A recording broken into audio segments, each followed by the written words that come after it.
Hey everyone, NWA Prepper here. So today I want to talk a little bit about, mag groups or teams or tribes or crews, or it doesn't matter what you call them. They're all similar in that, in my opinion, in the idea that you all work together now to be better prepared for tomorrow. It doesn't matter what happens. The big prep push with that is preparedness towards emergencies. Now you've got to be close enough to help each other. If you're an hour away or 2 hours away, it's great to be friends, great to be in network, great to do things together, but that's probably not your primary group, your primary mutual assistance group.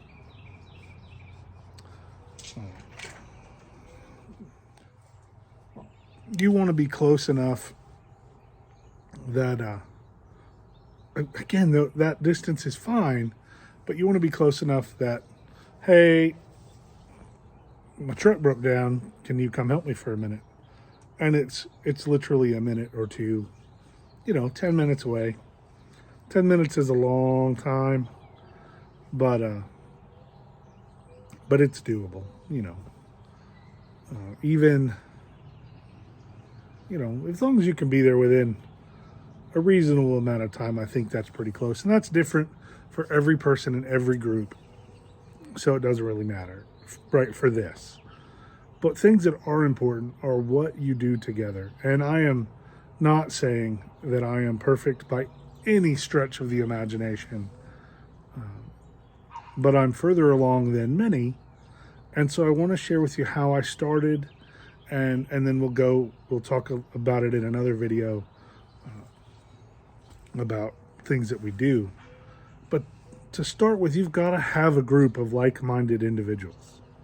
Now, finding them, how do you find them? Of course, I don't get that question a lot because my channel is tiny teeny.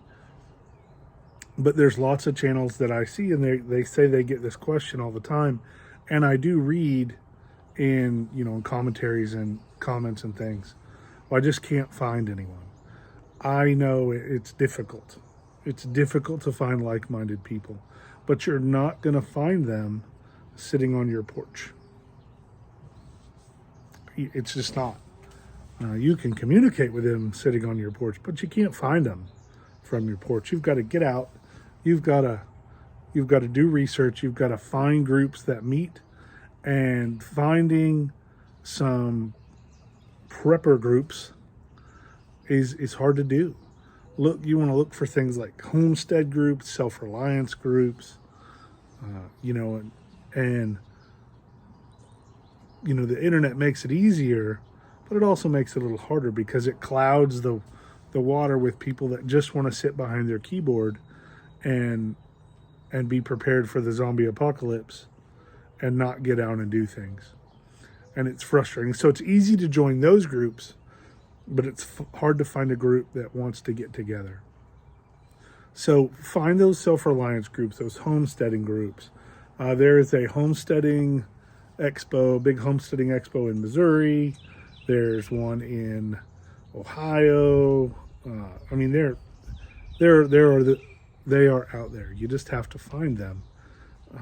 There's also, I know in the River Valley, south of where I'm at, about an hour, which isn't terrible, there is a farmer's market that they start their season with a homesteading show or homesteading gathering. That was wonderful. It was wonderful. You go there and you kind of, bump into people, talk, oh, hey, what are you going to do for your tomatoes this year? How are your goats doing and things like that.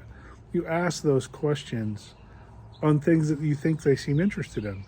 The easy way to do that is if they're at a farmer's market and they're selling farm fresh eggs, they have chickens.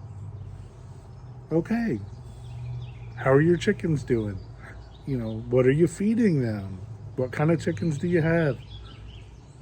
Things like that. If they're at a ham radio Lots of ham radio operators are also into preparedness. So go to a ham fest, go to our amateur radio club meeting, and just listen, and watch for things. There are signs that people are into emergency preparedness or homesteading if you know what to look for. And if you're of that same mindset, you kind of know what to look for because you're the same way.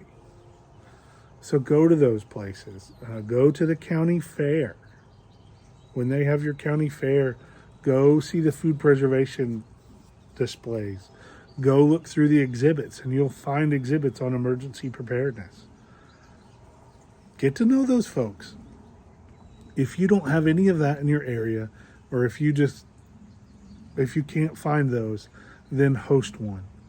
Call your local fire department, call your local library, your community room, and make up some flyers and decide the 10th of August, we are going to have a homesteading self-reliance meet and greet. Or we're going to trade seeds in the spring. That's a pretty popular one around here. And so put it together. Drive the flyers and put them up at the farmers co-op and at the feed stores, and and put them online at places, on channels that you watch. Put them in the community section. If they have, there is several places that you do homesteading events near me.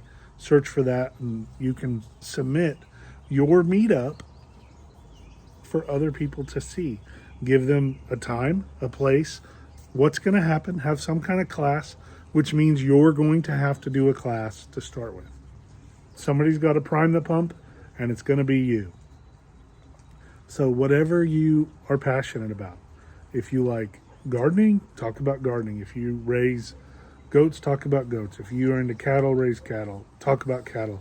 Bees, talk about bees. If you're into reading books, bring some examples of books and say, we're going to talk about some popular or some homesteading references, and be prepared to put on a 15 or a 20-minute talk about, this is my homesteading book, this is why I like it, and then share with people. And then I always like to have a potluck because people come for food, and then you do that for a couple hours, and people will show up. It may not come to your first one, but they'll keep trying, keep doing it. And then as one person shows up, they'll bring someone the next time and the next time. And one of them will have networks with the group over here or from Southwest Missouri or wherever, and they'll start coming together. You've got to be kind of consistent. And this is where I certainly dropped the ball in my area. So in my AO, we used to do it 2 or 3 times a year. I haven't put one on in about a year. Not proud of it.